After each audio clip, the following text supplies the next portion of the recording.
Hey everybody, this is Mike Deal, your AIT 1401 instructor, and I want to make a quick video. I like to do videos because they're just easier to convey information and it's easier for you to get the information. One of the things that this class has is a lot of hands-on lab.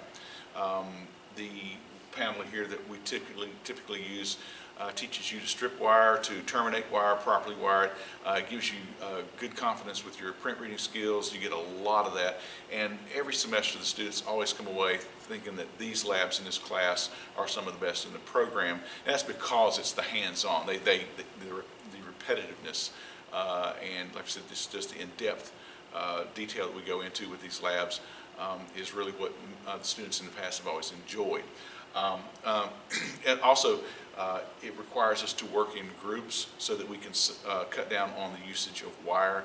We consume a lot of wire and consume a lot of wired labeling and things like that, and it's also time consuming.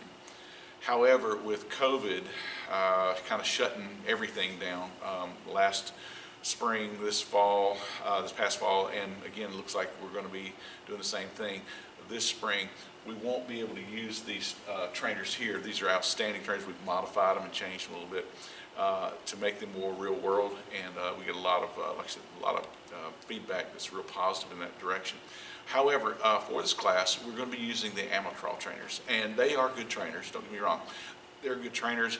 However, instead of terminating the wires on terminal strips and stripping them and labeling and things like that, you'll be using some sort of plug-and-play type wiring with banana plugs. It's not the same thing, but it will help you as far as your print reading and your understanding of your components and things like that. So there's a lot of good to them.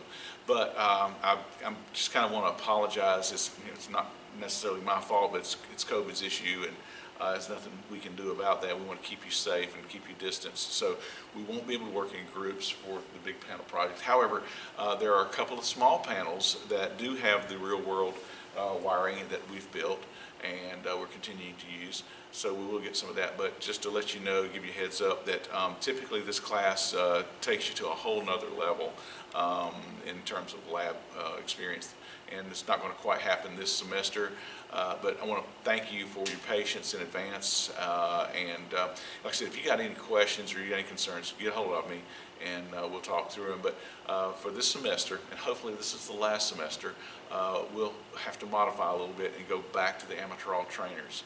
But again, they're good trainers, don't get me wrong. But if there's anything on there after you've done a lab that you don't understand, this is the biggest part of this message, is that get in touch with the lab instructor or me. And you say, hey, I did this, I wired this control relay up, but I don't quite understand how it works, don't quite understand why it did what it did, or whatever the case is. Don't walk away saying, okay, I did point A to point B, I'm good to go. If you don't understand why you did something or the way you did it, that's your learning experience, okay? And that's what we want you to take away, because as I've stated over and over and over in these classes that I've taught, these lab experiences and these lessons and these fundamentals build on each other. So, it's not going to go away. Hopefully, we'll see. We're going to have to evaluate. When you get into 1501, most of you will go into 1501 the second bi-term. We will use these panels extensively. We've got some variable frequency drives, and we've got timers and things like that you're going to use, hopefully, and I can't make any promises, that we'll be able to use this and kind of, like I said, ramp that experience up, and I think you'll really enjoy it. We're going to have to take that, day by day, week by week, I should say, and kind of see where things are. If they allow us to work in groups, maybe we'll work in groups with masks or something, I don't know. We'll cross that bridge when we get there. All I want to say right now is that we won't be able to use these trainers very much in 1401 because we can't work in groups. We have to stay distanced, and we're trying to keep COVID reined in. But anyway, that's what I got for you. If you have any questions, get hold of me through email or give me a call on the phone, and we'll chat and see what it is we need to work out. Other than that, I hope you have a good semester, and hope you enjoy this class, and we'll talk soon. See you in the lab. Thank you.